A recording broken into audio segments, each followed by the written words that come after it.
اعوذ باللہ السمیع العلیم من الشیطان الرجیم بسم اللہ الرحمن الرحیم الحمدللہ الذی ہدانا لہذا وما کنا لنہتدی لولا ان ہدانا اللہ الصلاۃ والسلام علی سید الانبیاء والمرسلین وعلی آلہ الطیبین الطاہرین المعصومین المنتجبین المظلومین ولعن اللہ علی اعدائہم ومنکر فضائلہم ومصائبہم وغاصب حقوقہم والقابہم اجمعین صلوات پر حسین اللہم صلی علی محمد و آل محمد و اجل فرجا۔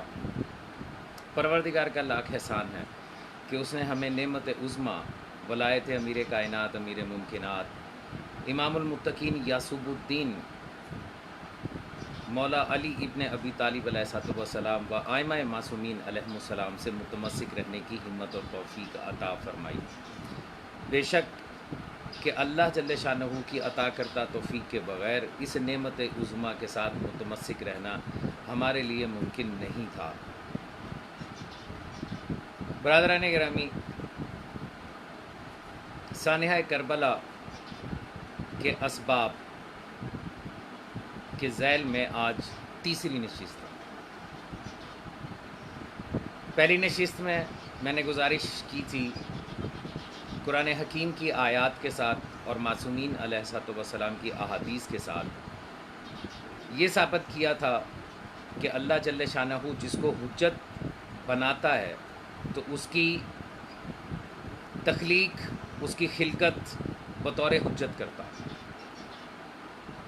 نہ کہ زمین پر آنے کے بعد، ظاہر ہو جانے کے بعد اس کا انتخاب بطور حجت کیا جاتا۔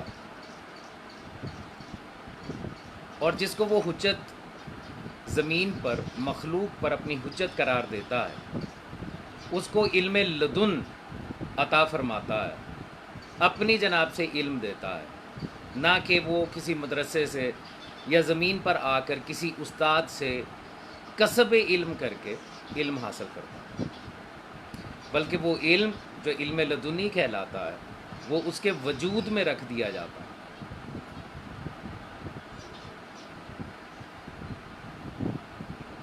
حجت کے بارے میں جب معصوم سے پوچھا گیا کہ حجت کون ہوتا ہے تو معصوم نے فرمایا حجت وہ ہے جو مخلوق سے پہلے ہو، مخلوق کے ساتھ ہو اور مخلوق کے بعد ہو۔ یعنی حجت کا کرائیٹیریا یہ ہے کہ مخلوق سے پہلے اللہ جل شانہ اپنی حجت کو ظاہر فرماتا ہے۔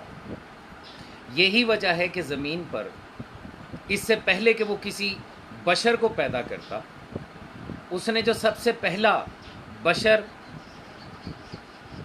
خلق فرمایا اس کو اپنا خلیفہ قرار دیا، تاکہ اس کی ذریت میں سے کوئی ایک بھی یہ نہ کہہ سکے کہ جب میں تھا تب کوئی حجت خدا نہیں تھا، تب کوئی رہبری کرنے والا نہیں تھا، تب کوئی امام نہیں تھا جو میری ہدایت کرتا۔ تو یہ کلیہ ہے۔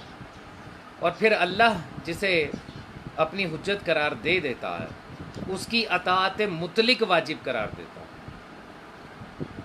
اور واجب بھی واجب عینی قرار دیتا ہے، یعنی اس میں آپ کے پاس گنجائش نہیں رہتی کہ آپ کسی جگہ پر تو اس کی اطاعت کریں اور جہاں آپ کا دل چاہے وہاں پہ آپ کہیں کہ میں اس کی اطاعت کو تسلیم نہیں کرتا۔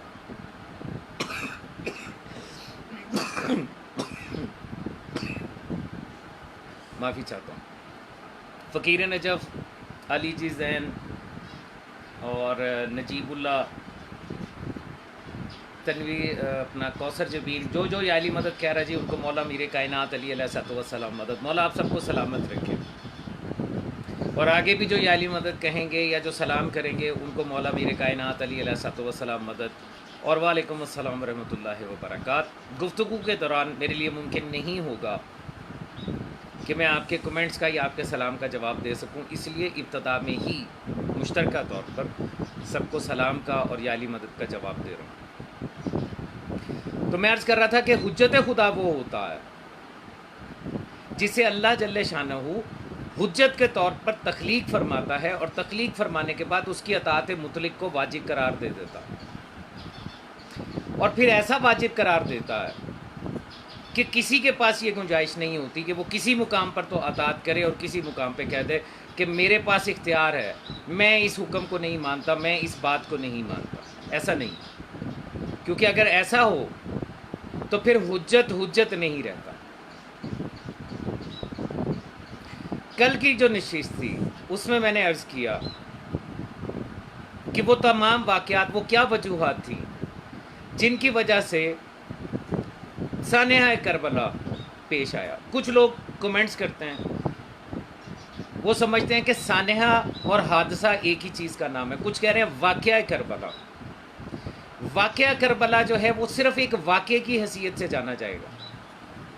کربلا میں جو کچھ ہوا نہ تو وہ جنگ تھی، نہ وہ کوئی واقعہ تھا کہ اچانک سے روح پذیر ہو گیا، اچانک سے سامنے آ گیا. انتہائی معذرت کے ساتھ میں یہ نہیں کہتا کہ میں عقل کل ہوں یا میرے پاس بڑا علم ہے، لیکن جو تھوڑا بہت علم میرے پاس ہے اس کے حوالے سے میں یہ گزارشات کر رہا ہوں.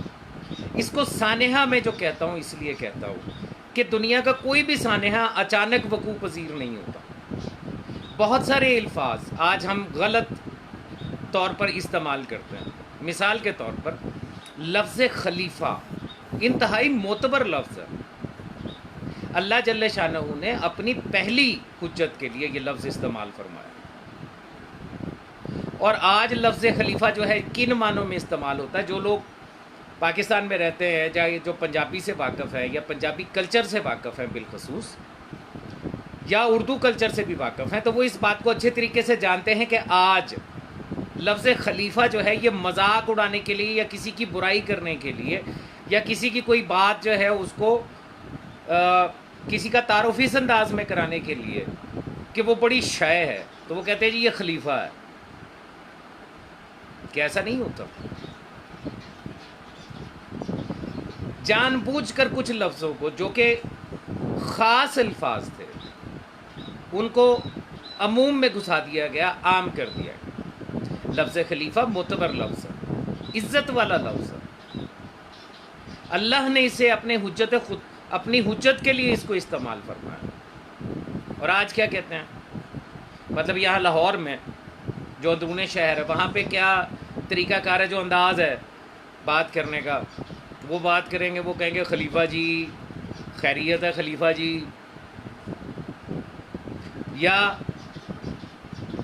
وہ کہیں گے یہ فلاں بندہ جو ہے یہ خلیفہ ہے.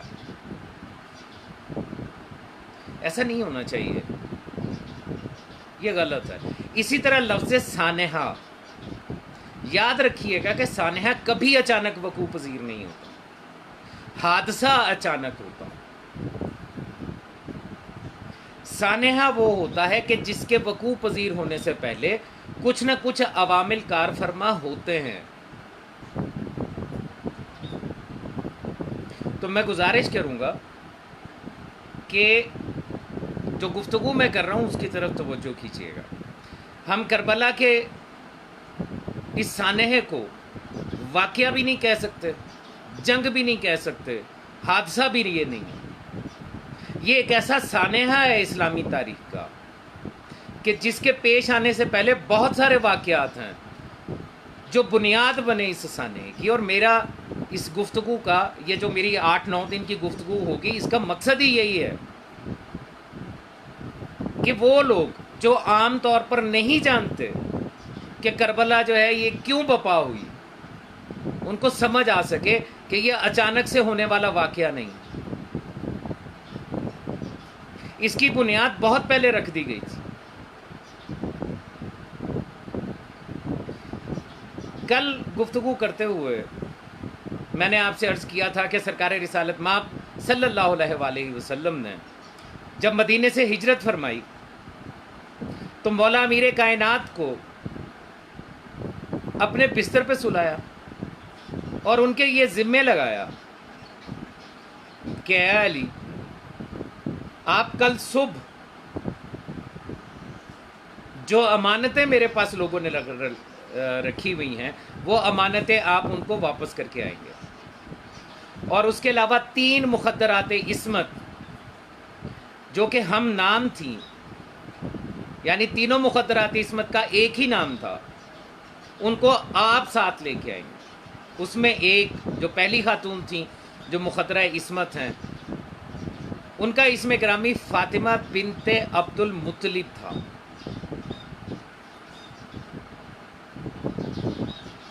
دوسری مخدومہ جو ہے وہ مولا امیر کائنات علیہ الصلوۃ والسلام کی والدہ گرامی ہیں، وہ بھی ہم نام ہیں۔ اور جو تیسری مخدومہ تھیں وہ خود سرکار رسالت مآب صلی اللہ علیہ وآلہ وسلم کی،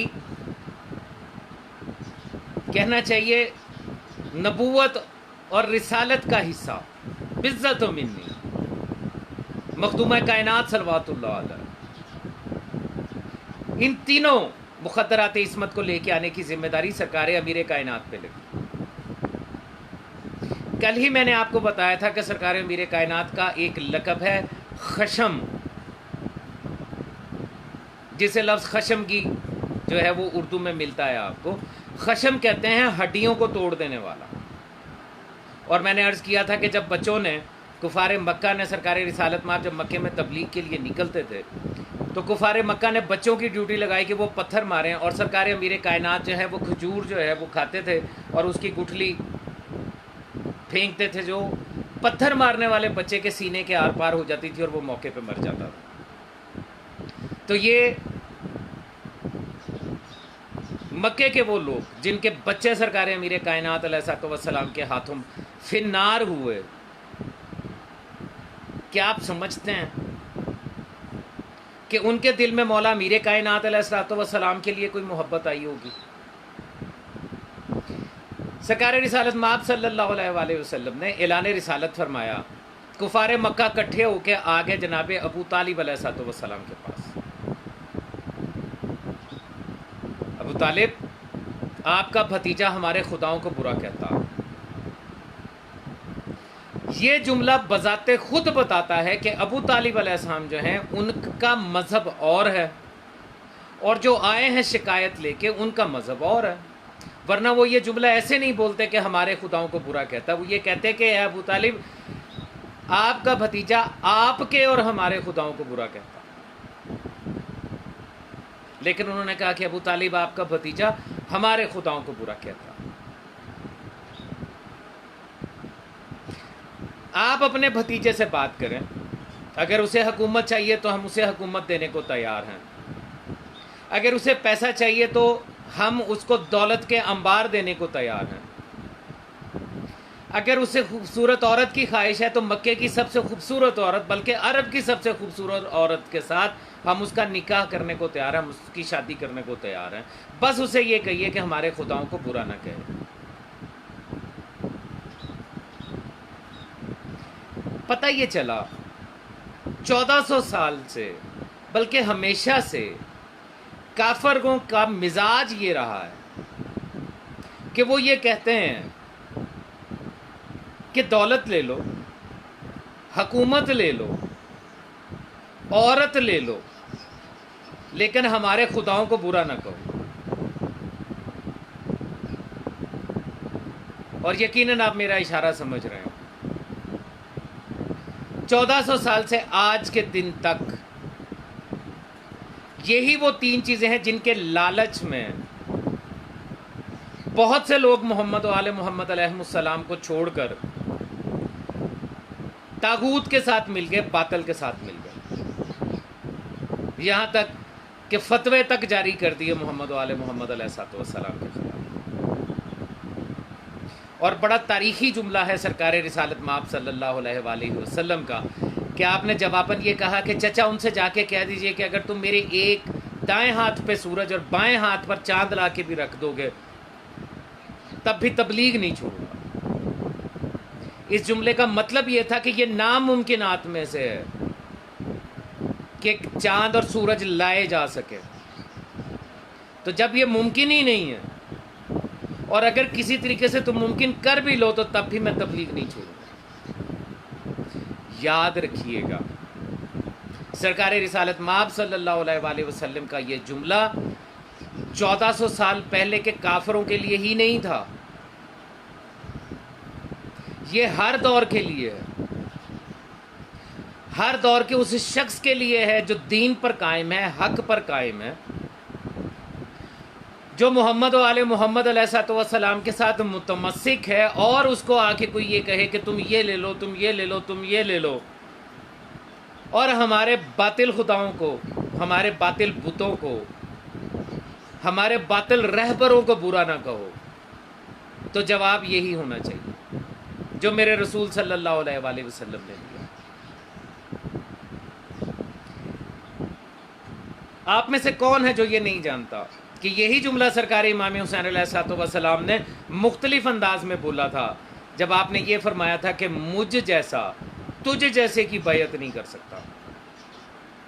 امام نے یہ نہیں کہا کہ میں تیری بیعت نہیں کر سکتا، فرمایا مجھ جیسا تجھ جیسے کی بیعت نہیں کر سکتا۔ اور بڑے واضح لفظوں میں امام نے سمجھا دیا، بتا دیا کہ میں حجت خدا ہوں۔ حجت خدا کی اطاعت سب پر واجب ہے، حجت خدا پر کسی کی اطاعت واجب نہیں۔ لیکن ہوا کیا تھا؟ کلچر تبدیل ہو گیا۔ دیکھیے، اس سے قبل کہ سرکار رسالت مآب صلی اللہ علیہ وآلہ وسلم نے جب اعلان رسالت فرمایا تھا تو جو عرب کا معاشرہ تھا، جو جہالت سے بھرا ہوا تھا، اور میں ہمیشہ کہتا ہوں کہ جہالت سے مراد ان پڑھ ہونا نہیں ہے، اب وہ تو اپنے علاوہ سب کو اجمی کہتے تھے، گونگے، وہ تو کہتے تھے ہمارے علاوہ تو بات کرنا ہی کسی کو نہیں آتا، جن کی عورتیں ابو سفیان کی بیوی ہندا نے جنگ بدر کے موقع کے اوپر میدان جنگ میں کھڑے ہو کے 100 اشعار کہے اپنی فوج کا دل بڑا کرنے کے لیے مسلمانوں کے خلاف۔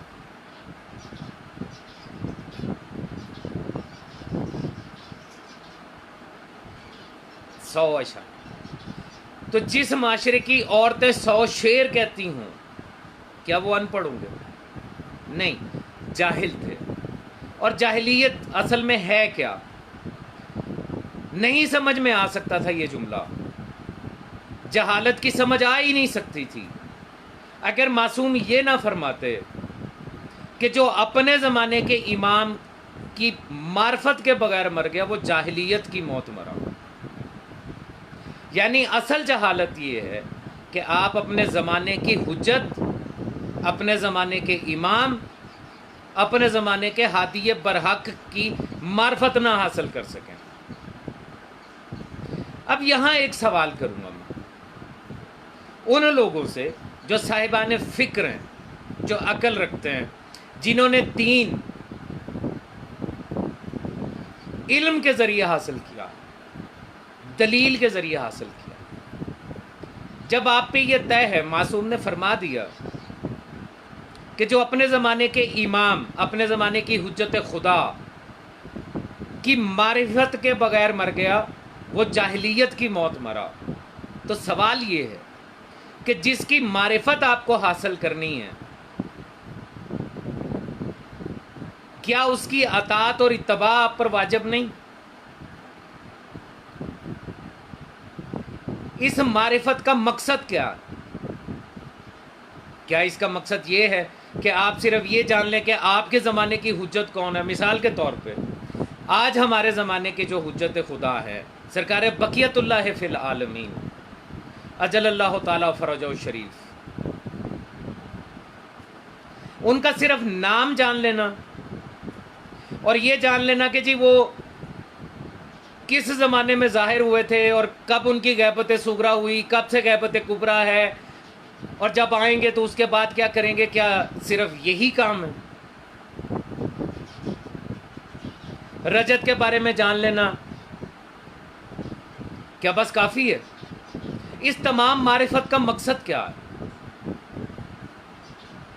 اس معرفت کا مقصد یہ ہے کہ آپ اپنے حجت خدا، حجت دورہ کو پہچانیں، اس کی معرفت حاصل کریں اور پھر اس کی اطاعت کریں، پھر اس کا اتباع کریں، پھر اس کی امامت کو اپنے اوپر واجب قرار دے کے صرف وہ کریں جو وہ کہتا۔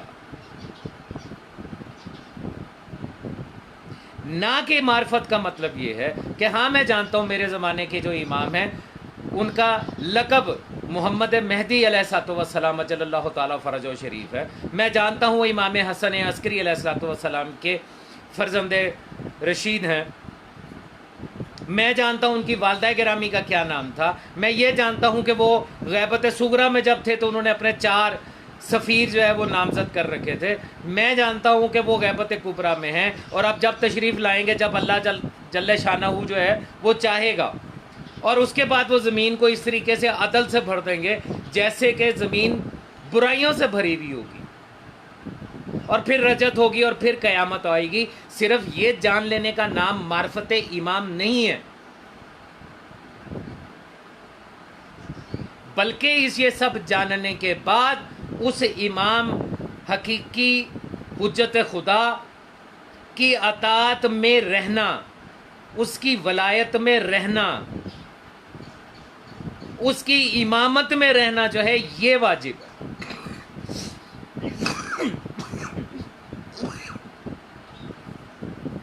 معافی چاہتا ہوں۔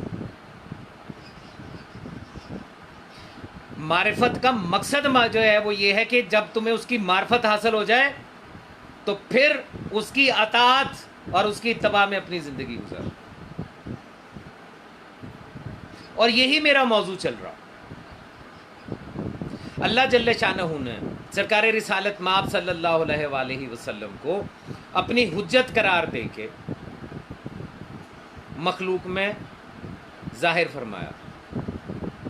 اب قرآن حکیم بھرا پڑا ہے، جگہ جگہ یہ ارشاد ہو رہا ہے۔ مثال کے طور پہ پروردگار عالم نے فرمایا یا ایھا الذین آمنوا لا ترفعوا اصواتکم فوق صوت النبی، اے ایمان والو اپنی آواز کو نبی کی آواز سے بلند نہ کرنا ورنہ تمہارے اعمال حبط ہو جائیں گے۔ پھر فرماتا ہے یا ایھا الذین آمنوا لا تقدموا بین یدی اللہ ورسولہ، اے ایمان والو اللہ اور اس کے رسول سے آگے مت بڑھو ورنہ تمہارے اعمال حبط ہو جائیں گے۔ تو یہ سارے طریقے، سلیقے، قرینے، تربیت جو پروردگار عالم قرآن حکیم میں کر رہا ہے، کیا اس کا مقصد صرف یہ تھا کہ 1400 سال پہلے کے جو مسلمان تھے وہ اس کا اتباع کریں گے؟ یہ جو آیت کریمہ ہے لا ترفعوا اصواتکم فوق صوت النبی، کیا اس کا اطلاق جو ہے صرف 1400 سال پہلے کے مسلمانوں پہ تھا جن میں بظاہر سرکار رسالت مآب صلی اللہ علیہ وآلہ وسلم موجود تھے؟ کیا آپ پر، مجھ پر، آج کے اس دور کے مسلمان پر اس آیت کا اطلاق نہیں ہوتا؟ کیا قرآن صرف 1400 سال پہلے کے لیے ہے؟ کیا قیامت تک کے لیے یہ ضابطہ اخلاق اور ضابطہ حیات نہیں ہے؟ اگر اللہ نے قرآن میں یہ کہا لا تقدموا بین یدی اللہ ورسول، مت بڑھو آگے اللہ سے اور اس کے رسول سے، تو کیا اس کا مطلب صرف یہ ہے کہ 1400 سال پہلے جو ظاہراً سرکار رسالت مآب کے ساتھ چلتے تھے ان کے لیے حکم ہے کہ ان سے آگے نہیں بڑھنا،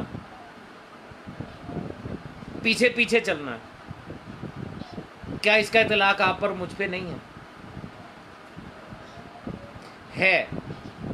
یقیناً ہے۔ یہ تمیز، یہ طریقہ، یہ سلیقہ، یہ تہذیب اللہ جل شانہ قیامت تک کے انسانوں کو سکھا رہا۔ مثال کے طور پہ جیسے حکم لا ترفعوا اصواتکم فوق صوت النبی، اپنی آواز کو نبی کی آواز سے بلند نہ کرو، تو اس کا اطلاق آج آپ پر اور مجھ پر کیسے ہوگا؟ کبھی سوچا ہے؟ کیا یہ تفکر کیا آپ نے؟ کیا یہ تدبر کیا آپ نے؟ اور اگر آپ سوچیں گے تو لا محالہ آپ جس نتیجے پہ پہنچیں گے وہ یہ ہوگا کہ اگر میرے رسول نے 1400 سال پہلے کسی شے کو حرام قرار دے دیا ہے تو آج اگر کوئی اس کو حلال بنانے کی کوشش کرے گا تو وہ اللہ اور اس کے رسول سے آگے بھی بڑھے گا اور رسول کی آواز سے، نبی کی آواز سے اپنی آواز کو بلند بھی کرے گا۔ کیونکہ ہمارے اوپر سرکار رسالت مآب صلی اللہ علیہ وآلہ وسلم کی جو حجت خدا ہے ان کی اطاعت اور اتباع مطلق واجب ہے، اطاعت عینی، یہ تعارف ہے حجت خدا کا۔ لیکن ہم نے کیا دیکھا؟ تاریخ اسلام میں ہم دیکھتے ہیں کہ سرکار رسالت مآب صلی اللہ علیہ وآلہ وسلم کے دور میں بھی، ان کے ساتھ رہنے والوں میں بھی، جن کے بارے میں قرآن حکیم میں پوری سورہ منافقون اللہ جل شانہ نے نازل کر رکھی ہے، وہ اپنی حرکتوں سے باز نہیں آئے۔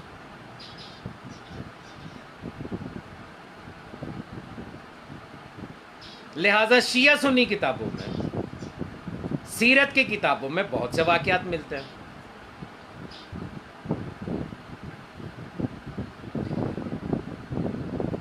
کل میں نے عرض کیا تھا جنگ بدر کے حوالے سے،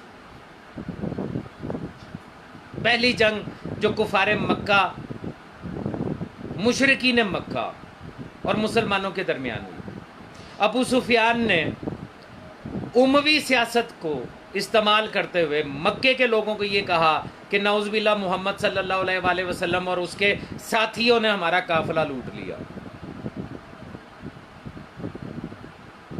اموی سیاست،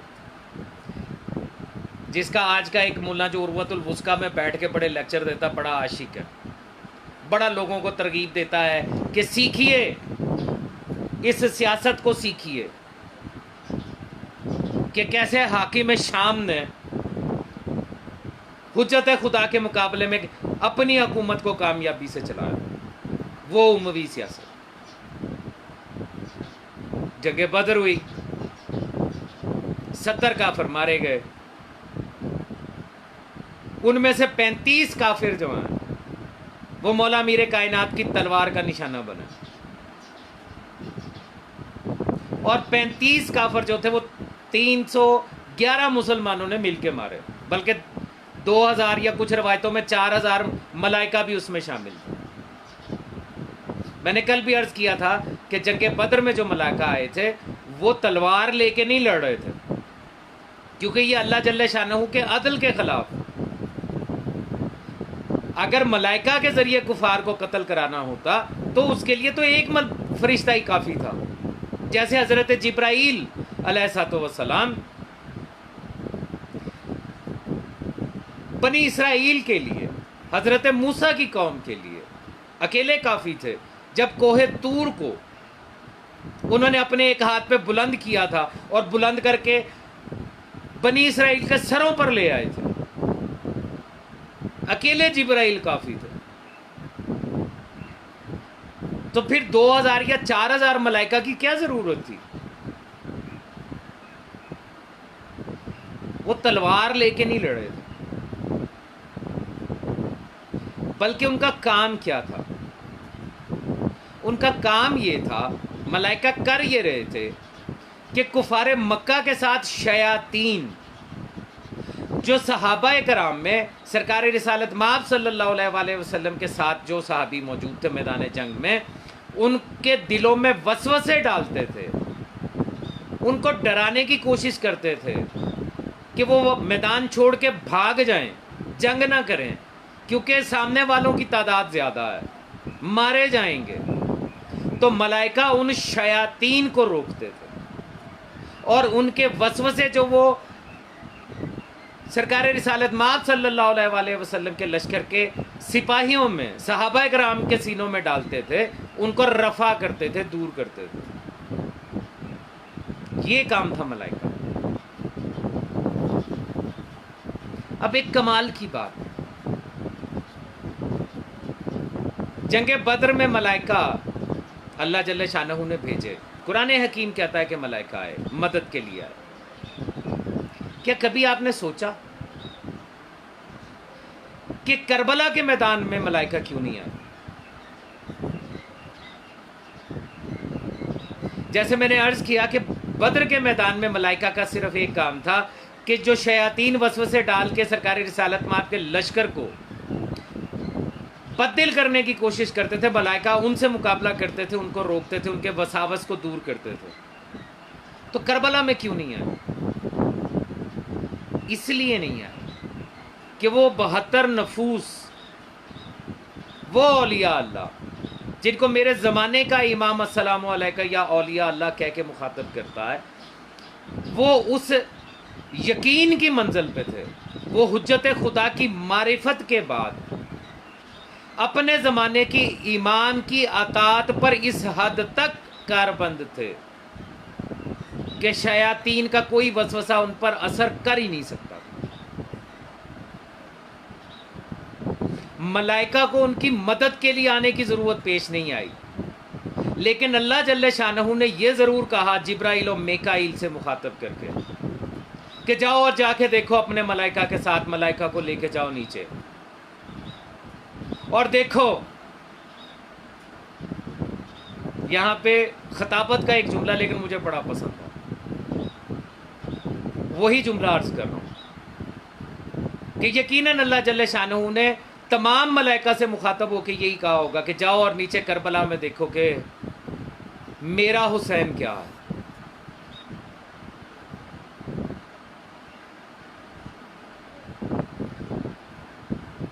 اطاعت، حجت خدا کی اطاعت، حجت خدا کا غیر مشروط اتباع، اس کے کسی فعل میں، اس کے کسی قول میں، اس کے کسی حکم میں شک نہ کرنا، یہ ہے اطاعت اور اتباع. لیکن ہم جب تاریخ اسلام اٹھا کے دیکھتے ہیں تو جنگ بدر کے بعد خاص طور پر مدینے کی زندگی میں سینکڑوں واقعات ایسے ہیں کہ جہاں آپ جب وہ پڑھتے ہیں تو آپ سوچ میں پڑ جاتے ہیں کہ قرآن حکیم میں تو اللہ جل شانہ یہ بتا رہا ہے، تہذیب سکھا رہا ہے کہ میرے محمد صلی اللہ علیہ وآلہ وسلم، میرے خاتم النبیین، میری طرف سے بھیجے گئے رسول کی اطاعت اور اتباع کرنا ہے تمہیں، اس کے آگے سوال نہیں کرنا ہے، اس کے کسی فعل پہ شک نہیں کرنا ہے. لیکن تاریخ اسلام کے واقعات جو ہیں وہ کچھ اور دکھاتے ہیں. مثال کے طور پر ایک مثال دے رہا ہوں چھوٹی سی، معمولی سی، اور یہ آپ کسی بھی سیرت کی کتاب میں اٹھا کے دیکھ لیجئے، پڑھ لیجئے، آپ کو مل جائے گی. ایک معاہدہ ہوا کفار مکہ اور سرکار رسالت مآب صلی اللہ علیہ وآلہ وسلم کے درمیان حدیبیہ کے مقام پر، جسے آج صلح حدیبیہ کہا جاتا ہے. یاد رکھیے گا، صلح نہیں ہوا کرتی، کفار کے ساتھ صلح نہیں ہوتی، معاہدہ ہوتا. صلح وہاں ہوتی ہے جہاں دو ہم مزاج ہوں، ایک جیسے لوگ ہوں، بھائی بھائی کے ساتھ لڑ پڑے تو ان کے درمیان صلح ہوگی، مسلمان مسلمان کے ساتھ لڑ پڑے تو ان کے مابین صلح ہوگی. لیکن مشرک اور کافر کے ساتھ اگر لڑائی ہو تو وہاں صلح نہیں ہوتی، معاہدہ ہوتا.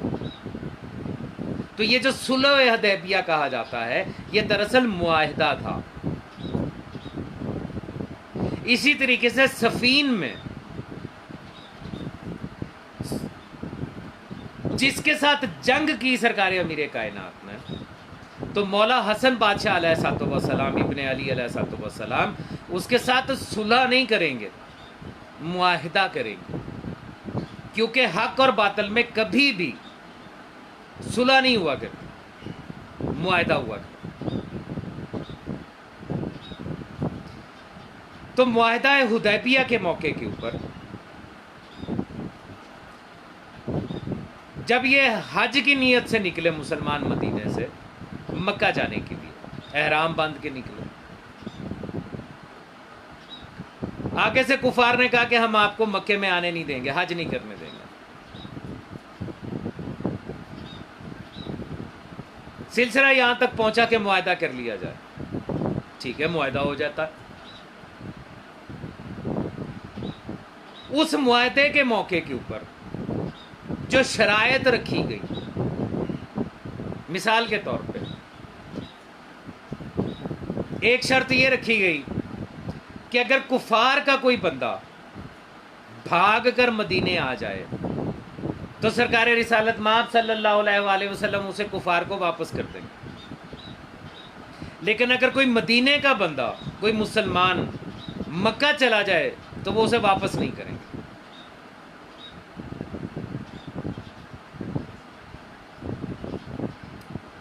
اب بظاہر انسانی عقل کو یہ سمجھ آنے والی شرط ہے ہی نہیں، اور وہی رزلٹ بھی ہوا۔ ایک بہت مشہور صحابی کا بہت مشہور جملہ ہے،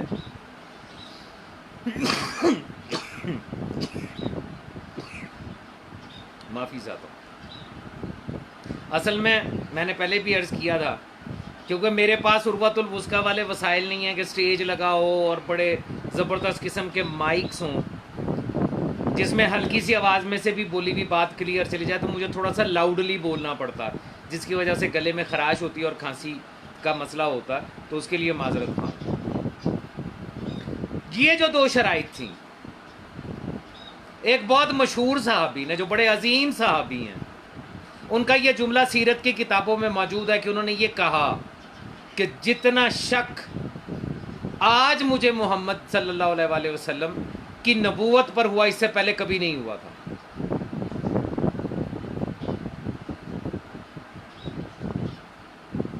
ہے نا؟ سوچئے، سرکار رسالت مآب صلی اللہ علیہ وآلہ وسلم کے ساتھ دینے والے صحابہ کبائر میں سے ایک عظیم صحابی صاحب جب یہ جملہ فرمائیں کہ جتنا شک مجھے آج محمد صلی اللہ علیہ وآلہ وسلم کی نبوت میں ہوا، اس سے پہلے کبھی نہیں ہوا، تو کیا آپ کی سمجھ میں نہیں آئے گا کہ خود سرکار رسالت مآب صلی اللہ علیہ وآلہ وسلم کی حیات ظاہرہ میں، ان کے اصحاب میں وہ لوگ موجود تھے جن کو اللہ نے تو اطاعت مطلق اور اتباع مطلق کا حکم دیا، لیکن وہ اپنا اجتہاد کرنے سے باز نہیں آئے، اور انہوں نے یہ کہہ دیا۔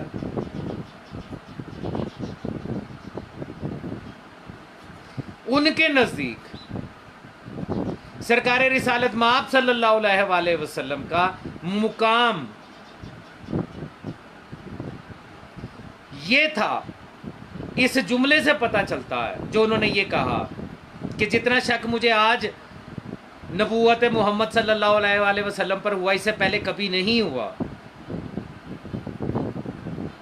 ان کا یہ جملہ بتاتا ہے کہ ان کے عقیدے کے مطابق سرکار رسالت مآب صلی اللہ علیہ وآلہ وسلم جو حجت خدا ہیں، جو اللہ کے طرف سے بھیجے گئے رسول ہیں، جو علم لدنی کے مالک ہیں، ان میں بشری تقاضا موجود ہے،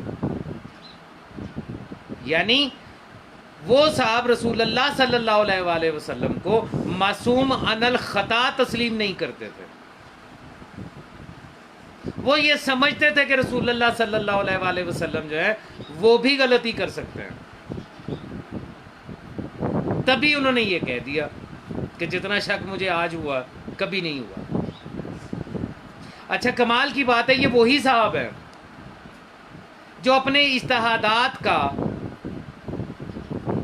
مختلف مقامات پر اظہار فرماتے رہے۔ مثال کے طور پہ ایک اور مثال دے دوں آپ کو، مدینہ منورہ میں ایک یہودی سے سرکار رسالت مآب صلی اللہ علیہ وآلہ وسلم نے ایک اونٹنی خریدی اور اس کو قیمت ادا کی۔ قیمت وصول کرنے کے بعد کچھ دیر کے بعد اس یہودی نے سرکار رسالت مآب صلی اللہ علیہ وآلہ وسلم کے پاس آ کے ان کے گلائے اطہر پہ کپڑا ڈالا اور کھینچنا شروع کر دیا۔ سرکار رسالت مآب صلی اللہ علیہ وآلہ وسلم نے فرمایا کہ تو ایسا کیوں کرتا؟ اس نے کہا آپ نے میرے پیسے دینے ہیں۔ سرکار رسالت مآب صلی اللہ علیہ وآلہ وسلم نے پوچھا کس چیز کے پیسے؟ کون سے پیسے؟ اس نے کہا آپ نے مجھ سے اونٹ خریدا، اس کے پیسے۔ سرکار رسالت مآب صلی اللہ علیہ وآلہ وسلم نے فرمایا کہ میں تو تجھے پیسے دے چکا۔ اس نے کہا نہیں دیے، اور میرے پاس گواہ موجود ہیں۔ ابھی یہ تنازع چل رہا تھا کہ ایک بہت مشہور اور بزرگ صحابی وہاں تشریف لے آئے۔ انہوں نے آ کے پوچھا کیا معاملہ؟ یہودی نے کہا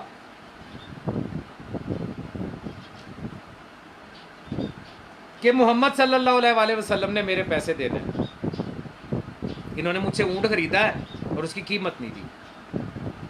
انہوں نے سرکار رسالت مآب سے پوچھا کہ آپ کیا فرماتے ہیں یا رسول اللہ؟ سرکار رسالت مآب نے فرمایا میں نے تو دے دیے۔ اب وہ صاحب، وہ بزرگ صحابی جو ہے، وہ پھر یہودی سے مخاطب ہوئے، میں نے کہا رسول تو کہہ رہے میں نے دے دیے ہیں۔ اس نے، یہودی نے پلٹ کے جواب دیا نہیں دی، اور میرے پاس گواہ موجود ہیں۔ اور 2 بندے اس نے یہودی بطور گواہ پیش کر دیے۔ اب وہ جو بزرگ صحابی تھے صحابہ کبائر میں سے، انہوں نے کہا یا رسول اللہ آپ ہی نے ہمیں یہ بتایا ہے کہ جب 2 گواہ پیش ہو جائے کسی معاملے میں تو اس شخص کی صداقت کو تسلیم کرنا چاہیے۔ آپ کے پاس کوئی گواہ ہے؟ سرکار رسالت مآب نے فرمایا کہ نہیں، میرے پاس کوئی گواہ نہیں۔ یہ سودا جو ہے، یہ معاہدہ جو ہے، یہ جو اونٹ خریدا گیا ہے، یہ کسی گواہ کی موجودگی میں نہیں خریدا گیا۔ اس نے کہا پھر معذرت چاہتا ہوں سرکار رسالت مآب صلی اللہ علیہ وآلہ وسلم، یا رسول اللہ آپ اس کو پیسے دے دیں کیونکہ اس کے پاس گواہ موجود ہے۔ سرکار رسالت مآب نے خاموشی اختیار کی اور اپنا چہرہ اقدس دوسری طرف پھیر لیا۔ اتنی ہی دیر گزری تھی کہ وہ جو جنہوں نے معاہدہ حدیبیہ کے موقع کے اوپر یہ کہا کہ جتنا شک مجھے آج ہوا اس سے پہلے نہیں ہوا، تو وہ بھی تشریف لے آئے۔ انہوں نے بھی آ کے وہی سوال کیے، یہودی نے پھر وہی دلیل دی۔ تو انہوں نے بھی یہی کہا جو بزرگ صحابی صاحب نے کہا تھا، یا رسول اللہ آپ ہی نے تو کہا ہے کہ جب کوئی گواہ پیش ہو جائے تو اس کی صداقت کو تسلیم کر لو، تو اب آپ اس کو پیسے دے دیں۔ سرکار رسالت مآب صلی اللہ علیہ وآلہ وسلم نے پھر خاموشی اختیار کی۔ اتنے میں مولا امیر کائنات، امیر ممکنات، یعصوب الدین، امام المتقین علی ابن ابی طالب علیہ السلام وہیں پہ تشریف لے آئے۔ انہوں نے پہلے ان دونوں صحابہ کرام کی طرف دیکھا، پھر یہودی کی طرف دیکھا، اور پھر سرکار رسالت مآب صلی اللہ علیہ وآلہ وسلم۔ سرکار رسالت مآب سے مخاطب ہو کے انہوں نے پوچھا یا رسول اللہ کیا معاملہ؟ سرکار رسالت مآب صلی اللہ علیہ وآلہ وسلم نے فرمایا کہ اے علی، میں نے اس یہودی سے اونٹ خریدا ہے، اونٹ نہیں خریدی یا اونٹ خریدا ہے، اور میں نے اس کو پیسے دے دیے، اس کی قیمت چکا دی، لیکن یہ کہتا ہے کہ میں نے اس کو پیسے نہیں دیے، اس کی جو قیمت تھی ادا نہیں کی۔ سرکار امیر کائنات نے یہودی سے پوچھا تو کیا کہتا؟ اس نے کہا کہ انہوں نے مجھ سے اونٹ ضرور خریدا ہے، لیکن انہوں نے مجھے قیمت ادا نہیں کی۔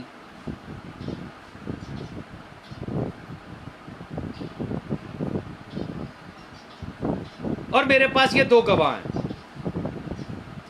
سرکار امیر کائنات پھر پلٹے سرکار رسالت مآب صلی اللہ علیہ وآلہ وسلم، کہا یا رسول اللہ آپ کیا فرماتے ہیں؟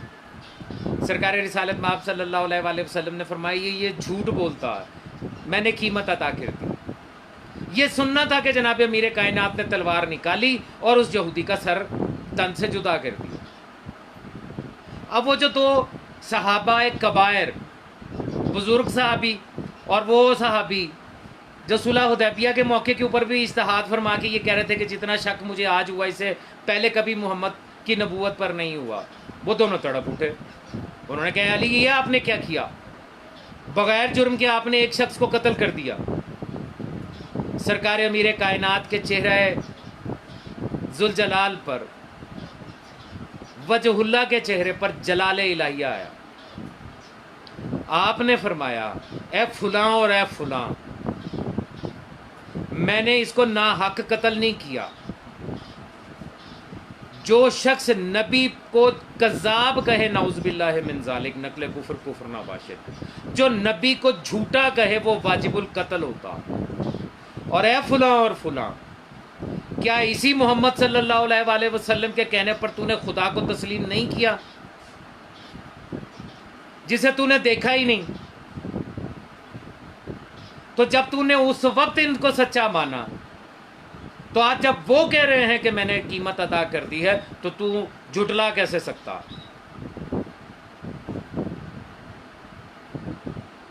دونوں شرمندہ ہوئے، بغلے جھانکنے لگے، حسد پیدا ہوا.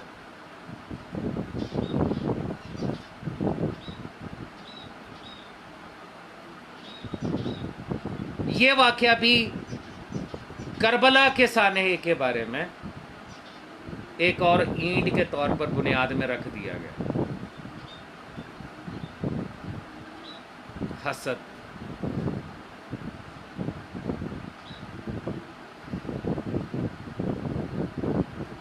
وہ صاحب جو اجتہاد فرما رہے تھے،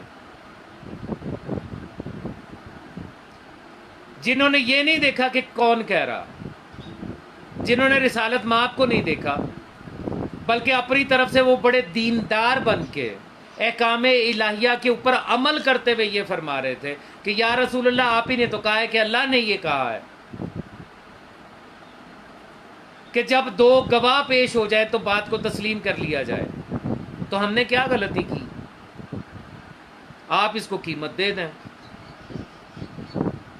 یہ وہی صاحب تھے جو نماز پڑھ رہے تھے اور رسول پاک صلی اللہ علیہ وآلہ وسلم نے آواز دی اور وہاں پہ بھی انہوں نے اجتہاد فرمایا کہ میں تو اللہ کی نماز پڑھ رہا ہوں اور نماز سے بڑی عبادت کوئی نہیں ہے، نماز پڑھ کے رسول اللہ کے پاس چلا جاؤں گا.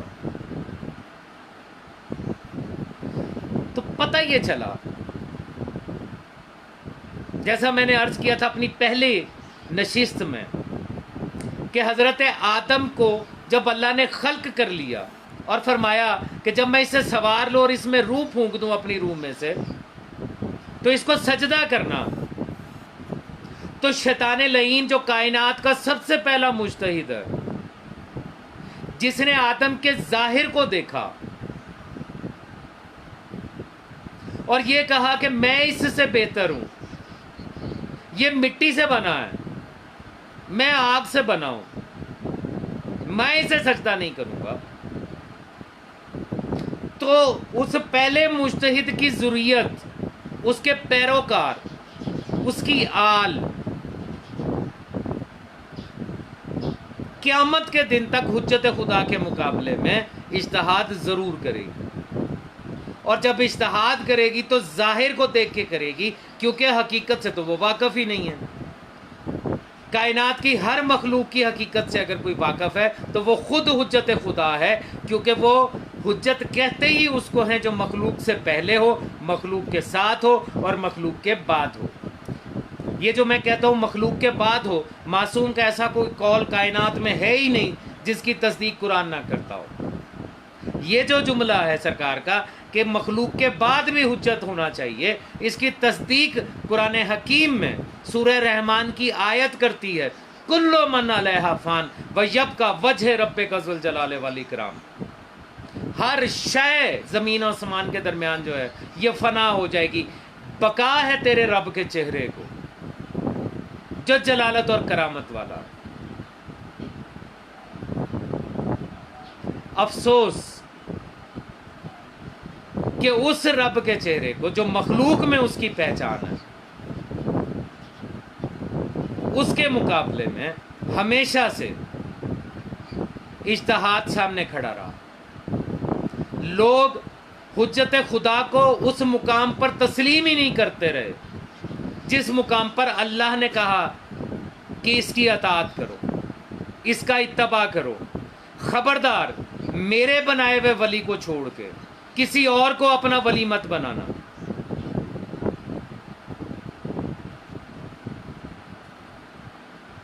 آج کی گفتگو یہاں تک۔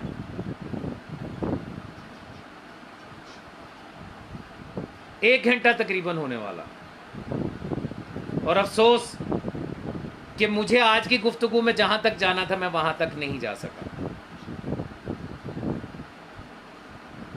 لیکن آج کی گفتگو کو دوبارہ ضرور سنیے گا۔ کچھ باتیں ایسی ضرور ہیں کہ جب آپ دوبارہ سنیں گے تو آپ کو ادراک ہوگا کہ ان باتوں پر اس لحاظ سے پہلے کبھی غور کیا نہیں تھا۔ وہ مجتہد صاحب جن کو سرکار رسالت مآب صلی اللہ علیہ وآلہ وسلم کی رسالت میں شک ہوا تھا، نبوت پہ شک ہوا تھا معاہدہ حدیبیہ کے موقع کے اوپر، ان کے اور بھی بہت سارے اجتہادات ہیں، اور کچھ تو اتنے مشہور ہیں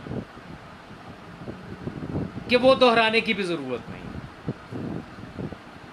یہ اجتہاد ہی تو تھا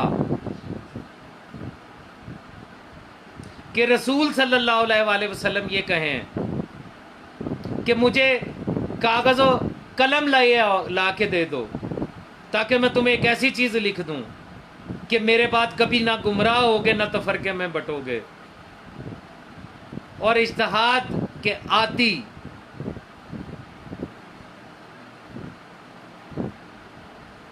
یہ فرمانے لگے حسبنا کتاب اللہ، ہمارے لیے اللہ کی کتاب کا پروردگار عالم رب محمد و آل محمد علیہ الصلوۃ والسلام تمام مولائیوں کو، تمام زنجیر زنوں کو، تمام ماتمیوں کو، تمام کما زنوں کو، تمام عزاداروں کو، تمام لبیک یا حسین کہنے والوں کو، تمام منتظرین امام زمانہ علیہ الصلوۃ والسلام کو اپنے حفظ و امان میں رکھیں، اور مالک ہمیں معرفت کے بعد اطاعت کی توفیق عطا فرمائے، حقیقی حجت خدا، حقیقی امام برحق، حقیقی ولی الامر المسلمین والمومنین کی، ہمیں حقیقی اولی الامر کی پہچان کی، ان کی معرفت کی، اور پھر ان کی اطاعت کی توفیق عطا فرمائے۔ کل پھر اسی وقت انشاءاللہ چوتھی نشست میں کچھ اور باتیں آپ کے سامنے عرض کروں گا۔ یاد رکھیے گا کہ میرا جو موضوع ہے وہ یہی ہے کہ سانحہ کربلا اچانک سے پیش نہیں آیا۔ میں آپ کے سامنے وہ اسباب رکھ رہا ہوں، وہ ذہن رکھ رہا ہوں، وہ سوچ رکھ رہا ہوں جس نے اس حجت خدا، اس ولی الامر مسلمین، اس امام برحق کو ایک عام مجتہد کے مقابلے پہ، فقیہ کے مقابلے پہ لا کے کھڑا کر دیا کہ جس کی اطاعت مطلق اور اتباع مطلق کو اللہ نے واجب قرار دے رکھا۔ یا امیر کائنات علی علیہ السلام